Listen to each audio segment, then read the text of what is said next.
Untuk yang sering naik kereta api, pasti akrab dengan suara tersebut. Hal seperti itu niscaya tidak akan kita rasakan bila menaiki kereta cepat maglev atau magnetic levitation. Saat ini belum ada teknologi yang lebih canggih yang bisa membuat kereta tercepat di bumi selain maglev.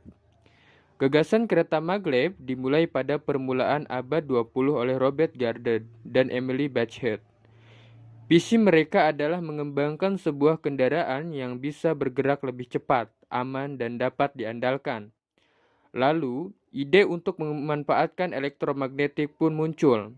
Sejak itulah, negara-negara maju berlomba-lomba untuk mengembangkan sistem maglev terbaiknya. Saat ini, setidaknya ada 2 sistem maglev yang menyediakan sistem suspensi.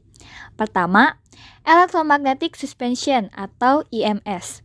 Nah, EMS ini menggunakan gaya tarik dorong antara kumparan elektromagnetik dan rel ferromagnetik atau benda yang dapat ditarik kuat oleh magnet. Elektromagnet dipasang di bagian bawah gerbong. Ia terdiri dari 2 kutub, yaitu penarik dan pendorong. Ketika elektromagnet didekatkan dengan rel ferromagnetik, maka akan menciptakan medan magnet dan menghasilkan gaya tarik dan dorong. Nah, hal itulah yang membuat kereta jadi melayang 15 cm di atas lintasan kereta dan kemudian membuat kereta dapat melaju. Selain EMS, model lain dari maglev ini adalah Electrodynamic Suspension atau IDS. IDS ini dapat dicapai dengan induksi elektromagnetik dengan superkonduktor atau dengan jalur loop kawat dan magnet permanen yang disebut dengan Inductrack versi baru dari IDS. Berbeda dengan EMS, IDS ini didasarkan pada gaya tolak-menolak magnet. IDS ini tentu mengandalkan superkonduktor.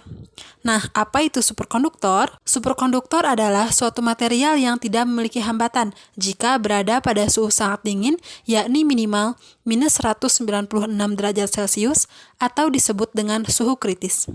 Jadi, apa spesialnya superkonduktor?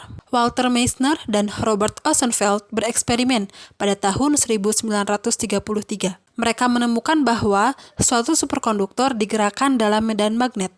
Arus induksi magnet pasti akan mengalir dalam konduktor tersebut. Sementara, superkonduktor tak bisa sama sekali ditembus oleh medan magnet. Medan magnet tetap berada di permukaan material itu. Hal inilah yang membuat superkonduktor melayang di udara atau disebut juga dengan efek Meissner. Bukan cuma sekedar melayang, superkonduktor juga bisa tetap stabil bila berada di antara medan magnet. Superkonduktor ditempatkan di sisi gerbong kereta dan berinteraksi dengan kawat kumparan berbentuk angka 8 di pinggir lintasan kereta sebagai elektromagnet. Kumparan bagian bawah menciptakan medan magnet penolak dan yang di atas menjadi medan magnet penarik. Maka, medan magnet itu membuat kereta kemudian melayang sekitar 10 cm di atas lintasan, dan gaya tolak menariknya membuat kereta bisa melaju sambil melayang. Hal inilah yang membuat kereta maglev bisa melaju sangat cepat, karena tidak ada hambatan seperti kereta tradisional yang rodanya menyentuh rel. Saat ini, kereta tercepat memang menggunakan sistem maglev. Shanghai Maglev dari China misalnya. Ia merupakan kereta tercepat di dunia dengan kecepatan 430 km per jam.